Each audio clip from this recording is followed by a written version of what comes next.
moment qu'on te vole, et tombe quelque part. Je vous dirai pas où, sinon vous irez chercher. La hyène qui se nourrissait que de viande finit par goûter un jour de la volaille. Et depuis ce jour, elle prit la ferme décision de ne manger autre chose que de la volaille. Tous ses congénères la conseillèrent, mais tous les efforts pour la ramener à la raison se soldèrent par des échecs. Ainsi la hyène tua beaucoup d'oiseaux de la brousse.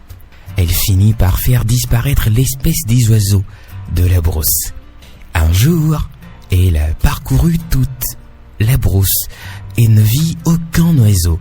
Elle se promena toute la journée, mais ne vit rien du tout. Se promena même la nuit, mais toujours rien. Fatiguée, elle se réfugia sous l'ombre d'un grand arbre. Soudain, qu'est-ce qu'elle entend dans les feuillages au-dessus de sa tête? Des cris de chèvre. Elle s'étonna donc en ces termes. Dieu Tout-Puissant, qui peut faire monter une chèvre dans un si grand arbre? Se rappelant sa promesse de ne manger que de la volaille, elle se détourna de cette réflexion et se mit à dormir. Quelques instants après, les mêmes cris reprennent de plus belle et s'interrogea de nouveau. Je sais que les chèvres grimpent les arbres, mais des arbres de cette taille, il faut dire qu'il y a de quoi s'interroger quand même. D'où peut venir cette chèvre mystérieuse? Se demanda-t-elle. Les cris en reprit une troisième fois et perturbèrent la sieste de la hyène. Elle décida donc d'en savoir davantage. Elle jura que cet animal, soit un fauve ou une volaille, elle le mangera. J'avais juré de ne manger autre chose que de la volaille, mais puisque je suis seul ici et sans témoin, je vais manger cette chèvre et personne ne saura rien. Lorsqu'elle leva la tête, que vit-elle dans l'arbre? Un gros coq, aux ergots très longs. Elle s'étonna en se disant « Mais n'est-ce pas cet oiseau qui faisait des cris de chèvre? D'où vient-il » Elle s'adressa alors au coq en ces termes. « Hé toi volaille, viens ici que je te mange. »« Je ne descends pas aujourd'hui, je ne descends pas demain. » Elle reprit alors l'hyène en disant ceci.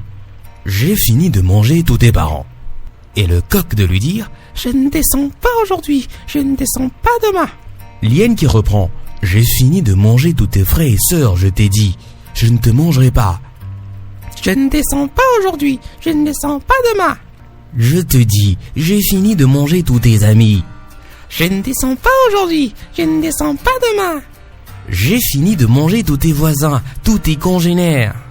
Je ne descends pas aujourd'hui, je ne descends pas demain. Devant cette attitude du coq, la hyène piqua une vive colère et lança. Je ne te comprends même pas, toi. Je te dis que j'ai tout mangé chez toi. J'ai même mangé tout en espoir. Dès qu'il eut lancé cette phrase, le coq sauta à terre et vint se présenter devant la hyène en lui tenant ce langage. « Eh bien, tu as gagné.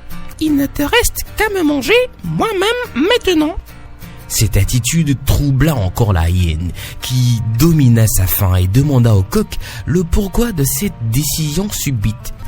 Le coq lui dit « Toi la hyène, certains n'ont pas de père, et pourtant ils vivent, n'est-ce pas?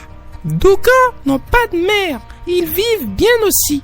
Il y a même qui n'y ont ni parents, ni amis, mais ils en sortent. Mais quand on n'a plus d'espoir, il n'y a plus d'issue. Puisque tu as mangé tout mon espoir, il ne me reste plus rien du tout. Tu peux donc me manger, moi aussi. » La hyène réfléchit, elle qui se promène dans cette brousse toutes les saisons. Elle n'a jamais pensé fonder son espoir sur quelqu'un ou quelque chose. Il décida alors de faire du coq son espoir.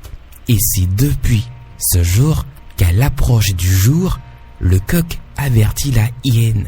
« Hyène, faut que tu t'en ailles, les hommes vont se réveiller !» Et c'est encore depuis ce jour que la hyène ne mange jamais le coq. Nourrissez-vous d'espoir chaque jour de votre vie.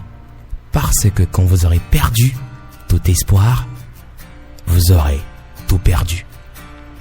Vous passez une bonne journée. C'était le petit conte de Armé Lilou. Je vous fais un gros bisou. Je vous adore.